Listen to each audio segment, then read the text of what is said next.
Before I get on out of here, I had to talk about a story that's very, very important. And albeit indirectly, it involves Caitlin Clark. Silence. That's the loudest sound in basketball right now because the sport's biggest star has stopped speaking. But everywhere around her, people won't stop talking. This isn't some small roster controversy anymore. What we're watching is the slow, deliberate takedown of the most valuable marketing asset in modern sports history. And according to the sharpest voice in sports media, it might already be too late to fix it. There's a story here that the top names in women's basketball desperately don't want told, and Stephen A. Smith just told it anyway. This goes way past benching one player. Caitlin Clark didn't just get left off a roster. She basically walked away from a system that never wanted her there to begin with. For months, the official line was all about standards, dues, seniority, chemistry, nice clean boardroom language. But peel back that language and what you find underneath is uglier. It's a story about resentment, about gatekeeping, about small petty jealousy that turned a basketball court into a battleground. Stephen A. Smith didn't just criticize the decision. He tore the curtain back on what's really going on. His take: Clark knows exactly what's happening to her. She's not being targeted because she's not good enough. She's being targeted because she's too important. And even though the Indiana Fever could still make a late push to bring her back in, word going around says that door might already be shut. Shut by Clark herself. Sources close to the situation claim she's done chasing validation from a group of people who've spent the last 6 months trying to tear her down on the court and off it. So why would the most popular athlete in America walk away from the biggest stage in the sport? What did everyone else miss that Stephen A. Smith didn't? And is this the moment the top of women's basketball finally killed its own golden goose? Buckle up because this story gets darker the deeper you go. Let's rewind to when this all broke. It was supposed to be routine, a normal roster announcement, the kind that gets forgotten in 24 hours. Not this time. This felt like an earthquake. Caitlin Clark, the same player single-handedly filling arenas that had been half empty for a decade, was left off the list.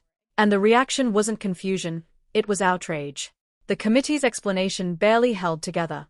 They talked about paying your dues. They said membership required years of commitment. On paper, sure, that sounds reasonable, but it completely ignored reality. You don't leave a generational talent on the bench because he's a rookie. Nobody benches Michael Jordan in year one. Nobody leaves Tiger Woods in the clubhouse because he hasn't earned it yet. You put your best player on the plane. Period. Here's where it turns grim. Insiders started whispering that this wasn't a mistake. It was a message. People close to the selection process admitted there were real concerns about how veteran players would react to Clark's presence. Concerns about the media circus that follows her. In plain terms, established stars were worried a rookie superstar would bruise their egos. This wasn't a basketball decision. It was an emotional one.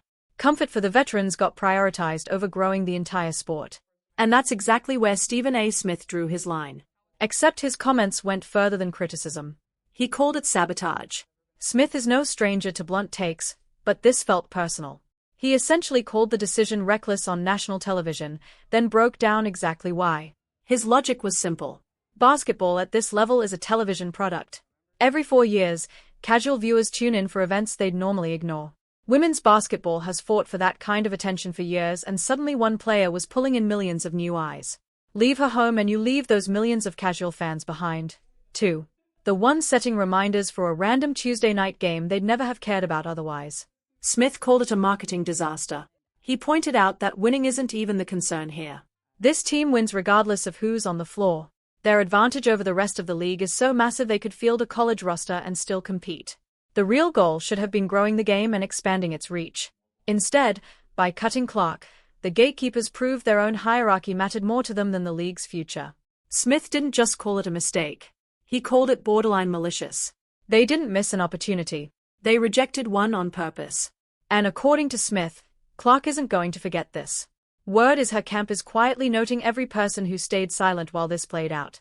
And that bridge might already be burning. Now, let's talk about the word. Nobody in this league once spoken out loud jealousy. Rewind. Before Clark ever played a single professional minute, the warning shots were already firing. Legends of the game, women sitting at the very top of the sport's history, started making comments that felt oddly hostile. One all-time great warned that reality was coming for Clark. That's not encouragement. That's a threat dressed up as advice.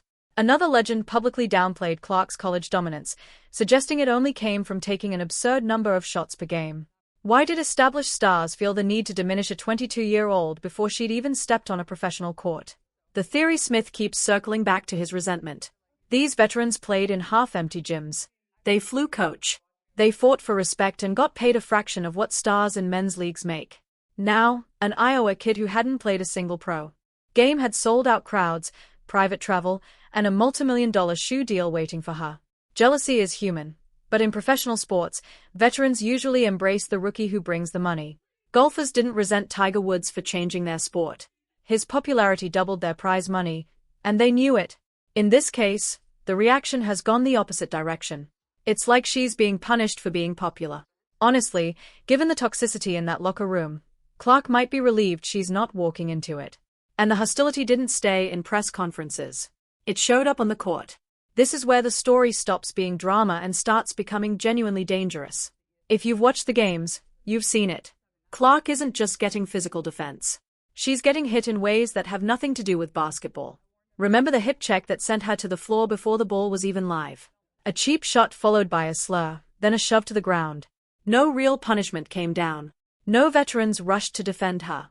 Instead, plenty of players and commentators shrugged it off. Welcome to the league, they said, like it was initiation instead of assault. Smith called out the double standard immediately. If a nobody tried that on LeBron James or Steph Curry, the league would come down instantly to protect its investment. With Clark, it looked more like open season. And that changes everything about her decision. Why would she willingly spend weeks on the road with teammates who either took part in targeting her or stood by and watched it happen? The very team she'd be joining is filled with people who've made her life difficult for months. There's no trust left. You can't build a healthy team environment with people who seem to want you to fail. Which brings us to the most explosive part of this whole situation. The soft quit. After the roster news broke, rumors surfaced that Clark would be offered a backup spot. Basically ready to step in only if someone got injured. A consolation prize meant to say, "We still value you," without actually giving her a real role. But people close to her say she wasn't interested in being a fallback option. Reportedly, she made it clear politely but firmly that if she wasn't good enough for the main roster, she wasn't going to sit around waiting in the wings either. That's the soft quit, no press conference, no blow-up. She simply quietly withdrew herself from consideration. And Smith's recent comments back this up. His read is that Clark has fully realized her own power. She is the economic engine of this league right now. She doesn't need this specific team to build her brand. They needed her to build theirs. It's the ultimate you made your bed moment. And by taking the time off instead of begging for a spot, she made a power move. The people running this show expected gratitude for scraps. Instead, she's on vacation while they play in front of crowds that are a shadow of what they could have been. And the numbers back all of this up. Games featuring Clark are pulling audiences the sport hasn't seen in 20 years. Ratings jumping 300 to 400% compared to games without her. Arenas sell out. Road games get moved to bigger venues just to handle the demand. She is in every sense a walking economic boost for this league. Smith made this point clearly. Television pays the bills in professional sports. Networks spend serious money for broadcast rights and they expect ratings in return. By benching Clark, the committee effectively set money on fire. And the retaliation here doesn't require her to do anything. She just has to stay home. The proof will show up in the ratings themselves once fans realize she's not playing and simply change the channel. This isn't just a bad basketball call anymore. It's a bad business call. And in professional sports, losing money is usually the one mistake that actually gets people fired. There's also a deeper culture problem at play. Fans are increasingly calling this league out for cliquish behavior.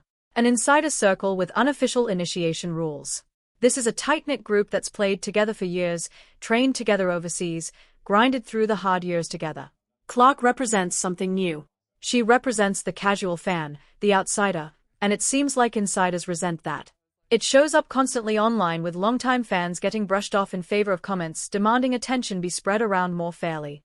The message underneath, whether intended or not, is clear. Newcomers aren't being welcomed. They are being gatekept. That mindset is dangerous for any growing league. You don't interrogate new fans at the door. You bring them in. By excluding Clark, the decision-makers signaled they'd rather protect their small exclusive circle than embrace a massive wave of new popularity. And through it all, Clark has stayed graceful. She praises opponents.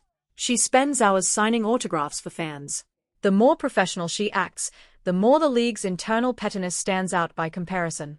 There's also a business angle nobody's talking about enough. Clark is a major Nike athlete and Nike sponsors this team heavily. Sponsors typically have real influence over roster decisions. They want their biggest stars visible. So, why didn't they step in? Why didn't corporate pressure change the outcome? Rumor has it even Nike couldn't cut through the internal politics here. Some even suggest the shoe brand has its own loyalties to established veterans and didn't want to disrupt an existing roster relationship. Either way, the outcome suggests the committee wanted to prove a point that sponsors don't run this team, even at the cost of damaging their biggest partnership. Clark had a signature shoe launch on the horizon, and this stage should have been the perfect global platform for it.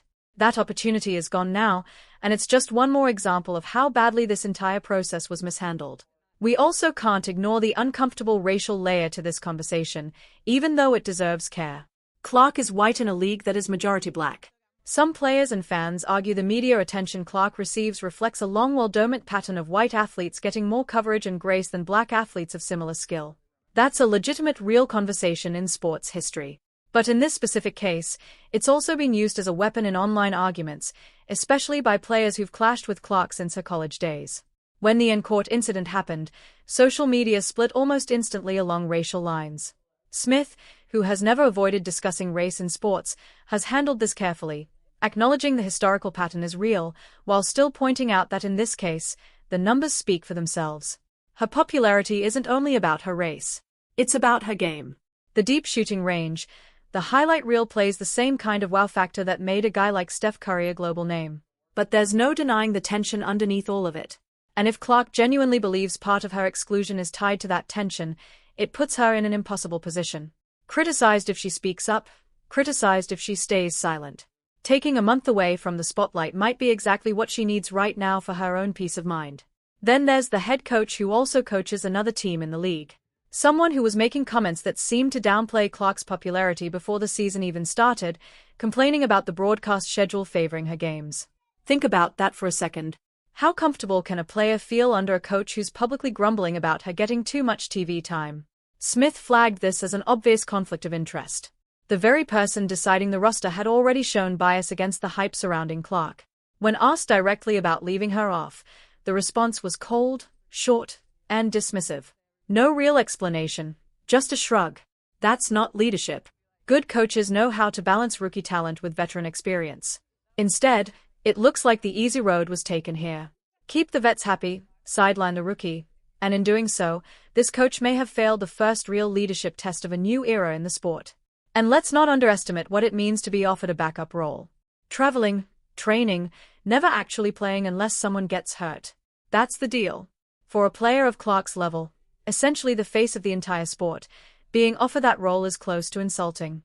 Imagine telling LeBron James in his rookie year that he'd be a backup option. It wouldn't happen. So, the fact that Clark reportedly walked away from even that fallback position tells you everything about where her head is at. She knows exactly what she's worth. She's not interested in cheering from the sidelines for a group of people who never wanted her on the floor in the first place. And that's the mentality Stephen A. Smith respects most. So, here's the real question. Is this the beginning of the end for one of the biggest stars this sport has ever produced? Or is this the moment she takes full control of her own power? Drop your take in the comments below because this story is far from over. Hit subscribe, turn on notifications, and stay tuned because the next chapter of this saga might be even bigger than the first.